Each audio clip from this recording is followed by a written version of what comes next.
Good morning and welcome everyone to our 9th annual Fort Ross Dialogue. I'm Sarah Sweedler, CEO of Fort Ross Conservancy, a small nonprofit in Sonoma County, California.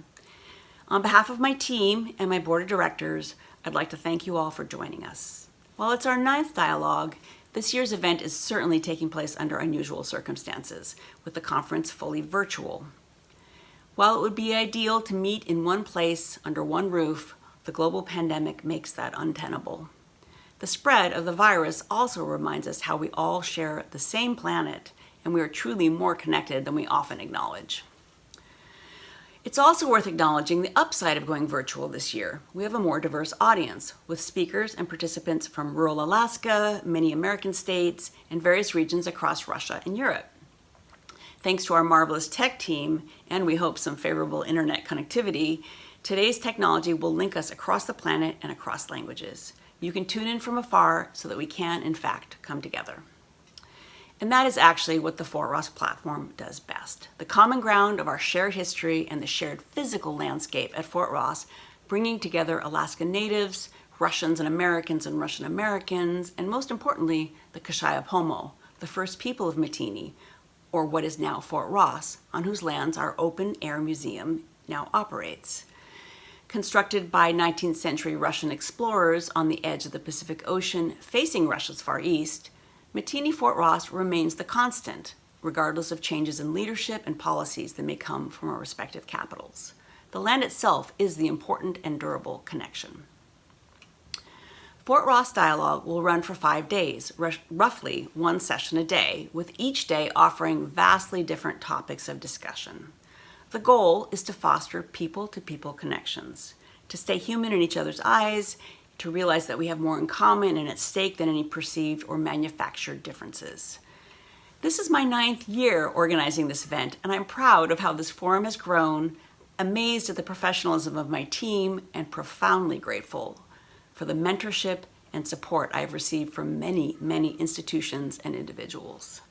Thank you to the speakers who generously offered their time and expertise, to the sponsors, Transneft, Sovcomflot, and Chevron, for their loyalty and support, to the leadership, Ambassador Antonov and former Governor Brown, who see the value and the necessity of forging these relationships, and to all those behind the scenes who make this event come together.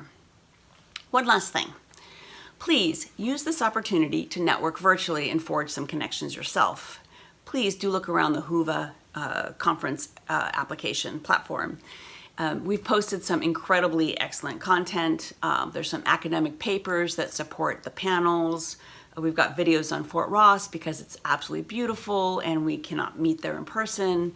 And we've also are very, very fortunate to include a new video premiere, A Common Cause, American and Russian Cooperation During World War II. This is a video tribute that was generously sponsored by the Soloviev Foundation. So, I hope you find this year's event interesting and instructive. I hope you do make an effort to make some new connections. And with that, I welcome you aboard, and I would like to introduce our next speaker. Let me now introduce American politician, author, and former diplomat, Lieutenant Governor Kounalakis. Thank you. Hello, everyone. I'm California Lieutenant Governor Eleni Kounalakis, and it is my great pleasure to welcome you all to the 2020 Fort Ross Dialogue.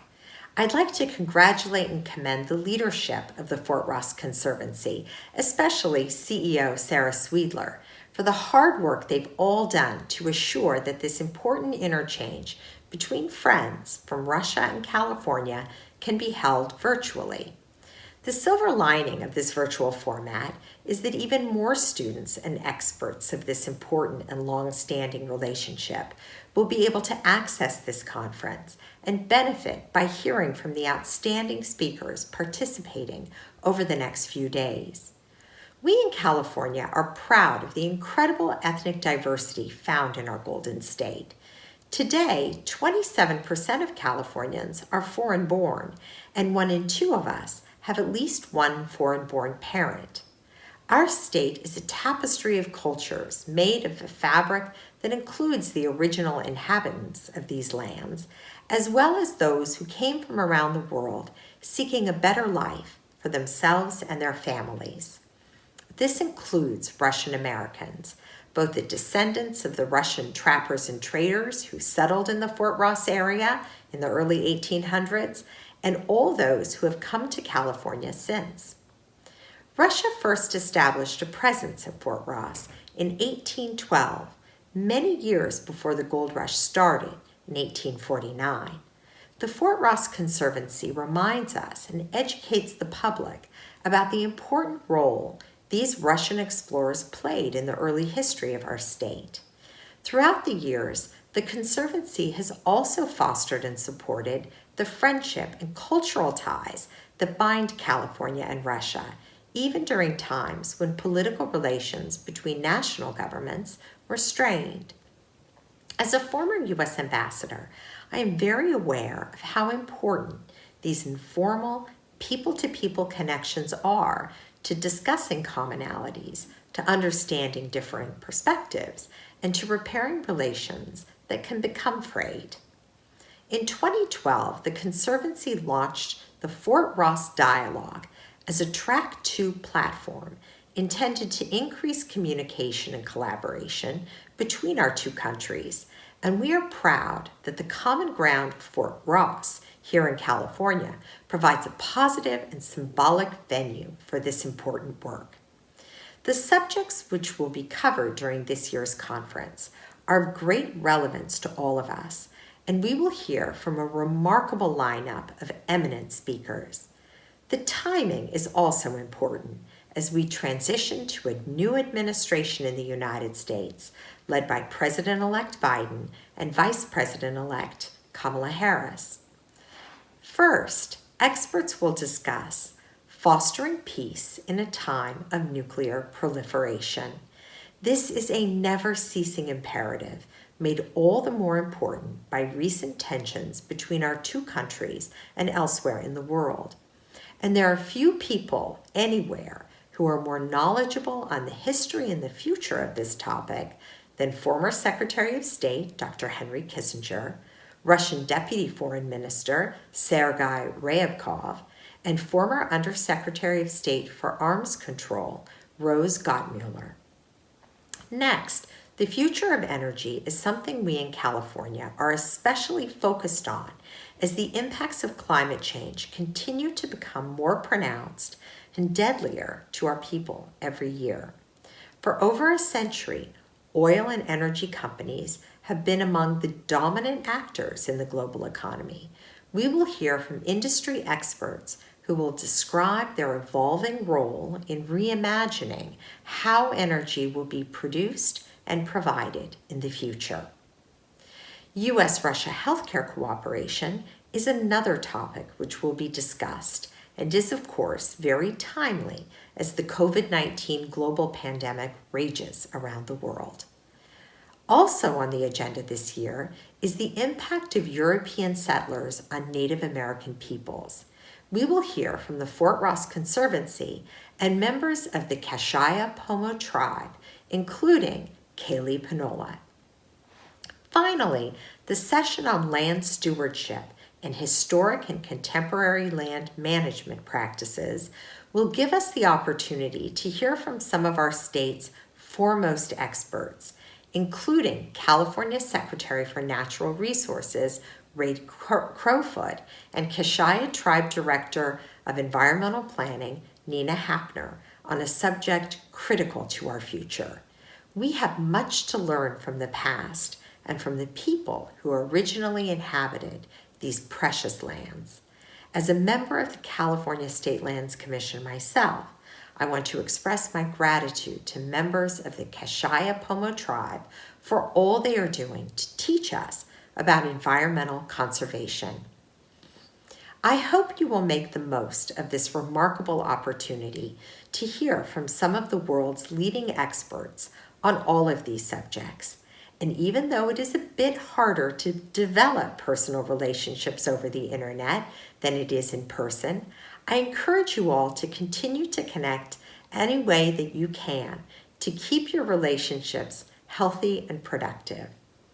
Thank you again to everyone at the Fort Ross Conservancy for hosting this event, to the sponsors who have made it all possible, to the extraordinary speakers who are taking their time to share their insights with us, to all of you who are participating, and last but not least, my dear friend, Governor Jerry Brown, for his support for this event and for his past and continuing leadership on the issues that matter most to California and to the world.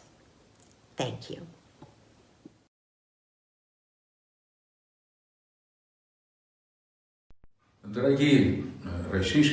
Dear Russian and American friends, I'm happy to welcome you at Fort Ross Dialogue. For more than 2 centuries, Fort Ross has been a unique place, a symbol of Russian-US relations, highlighting the best in our ties. It has served as a platform for cooperation, a reminder that it is better to be friends than adversaries, that through our shared efforts we can address major challenges, our environmental concerns and global issues. This year, Fort Ross Dialogue is taking place under unusual circumstances. I'm positive that it will focus on genuinely pressing issues for Russia and the US. US history has been a winding road, and currently its relationship with Russia is a challenging one.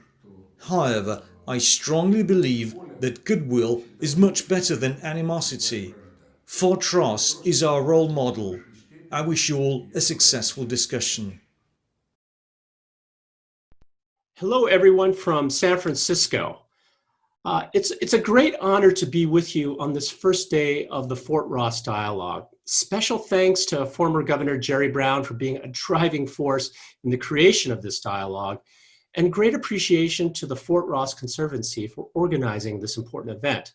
And also thank you to the Kennan Institute for partnering with World Affairs here. For those of you who don't know me, I'm Philip Yun, the CEO and president of World Affairs. The reason I'm here today is because for many years I've worked on nuclear weapons issues, first as a US government official who negotiated with the DPRK, and later as a leader of an organization that has given away tens of millions of dollars to reduce the threat of nuclear weapons worldwide.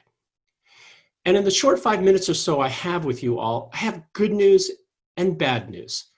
First, the bad news. The threat of a fatal exchange of nuclear weapons is higher than it's ever been since the height of the Cold War.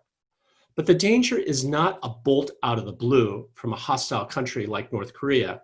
No, instead, the true danger is a miscalculation, mistake, or error. And here's a story that I will give you to give you a sense of what we're facing today. During the winter of 2017, tensions between North Korea and the US were high. Two new and unpredictable leaders, Donald Trump and Kim Jong-un, were trading insults. North Korea had fired a missile capable of hitting America's East Coast. Suddenly, in January 2018, through text, radio, and other media, people in Hawaii received this message from its state emergency system. Quote, ballistic missile threat inbound to Hawaii. Seek immediate shelter. This is not a drill. So for 38 minutes, Hawaii's residents were in a state of confusion, some terror. Can you imagine if you had received that message on your phone? How would you feel? Where would you go?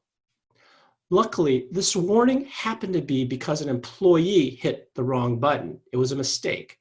But what if this warning had come up on the US national system? And what if this warning was the result of a mentally ill operator, a malfunction, or a computer hack? Well, in these cases, the President of the United States and the President alone would have 10 minutes to decide whether the attack was real and to decide whether to launch 0, 1, or 1,000 nuclear weapons in response. The President has sole authority to risk nuclear Armageddon. And the upshot? Once launched, these missiles cannot be recalled or destroyed. So bottom line, the world has been incredibly lucky to avoid a nuclear weapons disaster, but we can't expect that good fortune to continue indefinitely.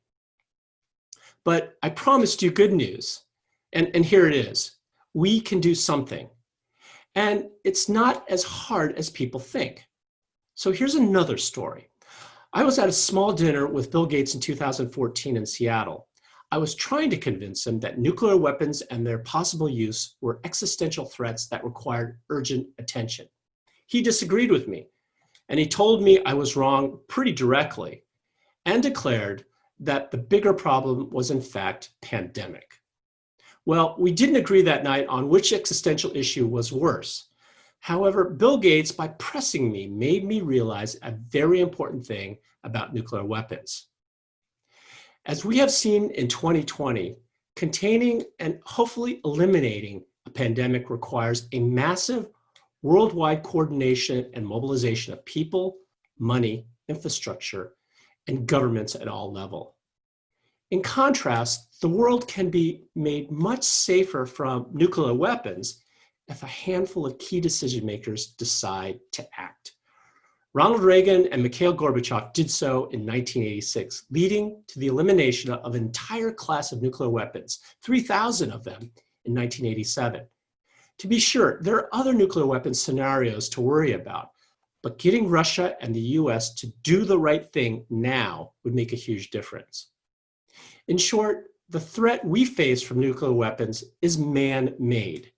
Shielding ourselves against the nuclear devastation brought on by human error, miscalculation, and malice is entirely within human control. And we can secure concrete results relatively quickly if we have the political will to do so. This is why arms control agreements are critical. There are many theoretical arguments favoring non-proliferation efforts. But ultimately, here's what matters. Because of arms control agreements, we have reduced the number of nuclear weapons since the height of the Cold War from about 70,000 to 14,000.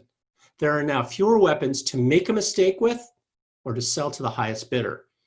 Yet the very real chances of miscalculation and mistake remain.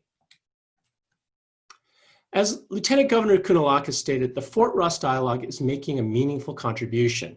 This dialogue is about giving you key insights as to what is possible. This forum is also about developing relations among participants so they can work together in times of peril.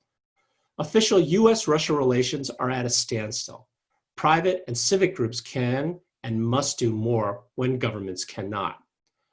So in this time of pandemic, economic distress, and social unrest, when our governments are perhaps struggling under the pressures, it's important for all of us to realize the following, that we, you and me, can make a difference. For now, this means making the most of this dialogue and taking action when it adjourns. Thank you all, happy holidays, and please stay safe and be healthy.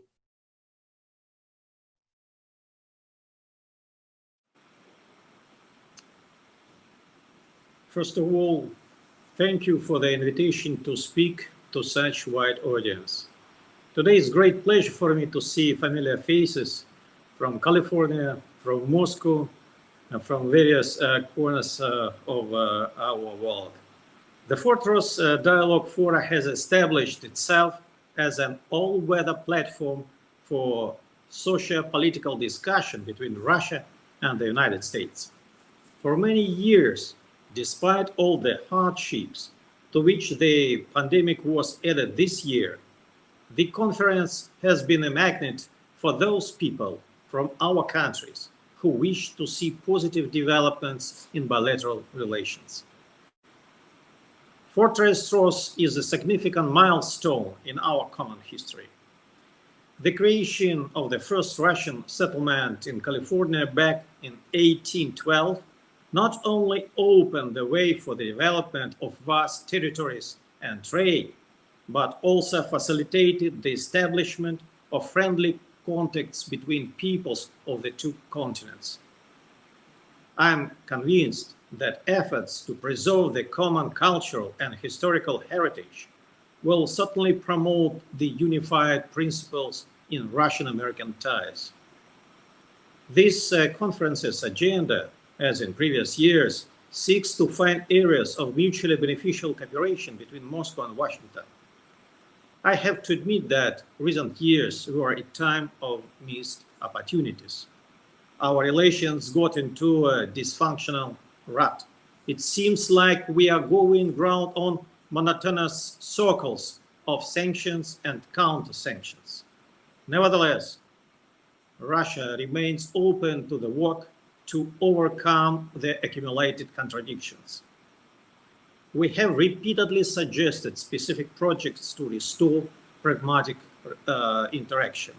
I want to believe that the Russian topic will no longer be used to score political points in the American inter-party struggle, and we will be able to move from fencing with words to a productive dialogue. This year, the whole world celebrated the 75th anniversary of the victory in World War II. On April 25th, the presidents of Russia and the United States adopted a joint statement commemorating the anniversary of the meeting of Soviet and American troops on the Elbe River in Germany in 1945. At that historic moment, the officers and soldiers of our countries toasted together to the victory over Nazism and to Russian-American friendship. Just recently, by the decree of the President of the Russian Federation, we have awarded commemorative medals to US veterans who participated in the northern convoys and delivered vital supplies to the Soviet Union during the war. In response, people thank Russia in their letters to the embassy for not forgetting about the joint feat of the Allied armies. This is an occasion to recall the many times when our countries helped each other in the face of common threat. 2020, when the world has been confronted with unprecedented health challenge, has become no exception. By agreements of the presidents, Russia and the United States exchanged humanitarian supplies for medical equipment and essential goods during the height of the pandemic crisis. This summer, the Russian and US Academy of Sciences signed a memorandum of cooperation in various fields of research related to COVID-19. The initiative came from scientists who want to exchange experience in the fight against the pandemic. The central political theme of the Fort Ross Dialogue Conference this year revolves around strategic stability issues.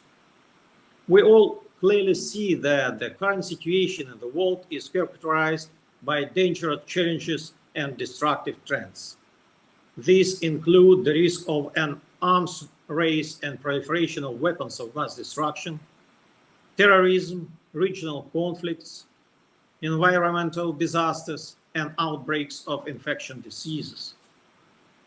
However, instead of joining efforts, we are witnessing the growth of national egoism, the desire to secure one-sided advantages to the detriment of other attempts to divide the nations into the chosen and the outcast. This is a road to nowhere. That is why our common duty is to reaffirm the principle of international relations laid down in the UN Charter, to outline steps to shape a world order based on principle of indivisibility of security and equal opportunities for development. The desire to ensure general détente was behind the proposal of Russian President Vladimir Putin to convene a meeting of the heads of state of UN Security Council permanent members. Russian-American relations have a considerable untapped potential. Despite the overwhelming Russophobia in the United States, we are engaged in dialogue in many spheres, and with the general support of the governments of two countries, it could be possible to initiate the stabilization of relations between our countries. We are talking about an upward trend in trade, economic and investment cooperation, scientific, educational, and cultural exchanges, as well as direct contacts in cities of Russia and the United States. California, by the way, is a good example here. Thanks to the Fort Ross Dialogue platform, In recent years, the state has established and expanded its interaction with Moscow, the Republic of Tatarstan, Vologda, Novgorod, Pskov, Tyumen, and other regions. It would be great if every American state could find a Russian partner and start implementing joint projects. The embassy is ready to assist in this. Dear friends, despite the challenging year, comprehensive support for the Fort Ross Museum Reserve continues. With the participation of the Board of Trustees of the Russian Geographical Society and the California State Administration, the preparation have begun for the restoration of the Holy Trinity Chapel of 1824, the first Orthodox facility in the American West. The task is to return the belfry. I hope that in 2021, we will together in the historic park on the Pacific Coast and hear the bells ringing just like 200 years ago. In conclusion, I would like to express special thanks to the organizers of today's event, the Fort Ross Conservancy, and personally, Miss Sarah Sweedler. Today, I am honored to mark the contribution of another Californian to support of Fort Ross and to the efforts to normalize US-Russian relations. We are talking about Mr. Jerry Brown, the former governor of California, who will now appear on our screen. I can see Mr. Governor, and I would like to welcome you. Thank you. Foreign Affairs of the Russian Federation, Sergei Lavrov, has taken a decision to award to you, Mr. Governor, the medal Assistance in Strengthening Peace. I would be glad to personally present this medal, but due to the pandemic, I have to do it online. Today, we will send the award to your address. Now, I am pleased to give you the floor and wish the four participants a productive work. Thank you. Thank you, Mr. Ambassador. And the floor where I speak from Fort Ross, my German great-grandfather took up residence in the 1870s. But I'm very glad to be here. I'm glad to accept this honor that you're conveying. I also want to mention that it was back in the late 50s when Nikita Khrushchev came to California, and my father was then the governor of California, and he received him. And my father and I talked about what he would say to the leader of the Soviet Union. The relations were even worse than they are. Conflict seemed very, very real. Nikita Khrushchev did come, and there was a great expression of good feeling on both sides. Unfortunately, here we are more than 60 years later, and we're still facing problems. But I think, again, this exchange of ideas, the honor that you're giving me, I take it as a positive sign that we still are working at this effort of the United States and Russia, figuring out how we come together to our many issues. And I have confidence the next 4 years, we're going to do a lot better. We have to keep at it. We don't lose hope. Ways of talking about the relationship that are not helpful. I think there are many ways that are. And in the spirit and in the shadow of Fort Ross, we can think of our forebears who came to this land and this planet. And we have to find a way to live together despite the various ideologies and politics and personal ideas that different people have. The cause for unity is much greater. And I like to use the framework of what I call planetary realism, real about our situation. And we have nationalism, very important to both Russia, the United States, and all the other countries. But there's also a greater sharing that we all have, and that's the shared threat of a virus, change, or climate. All these things are common threat, common vulnerability, and that commonality, I think we can find through a planetary realism, a path forward to greater and sensible collaboration. Thank you.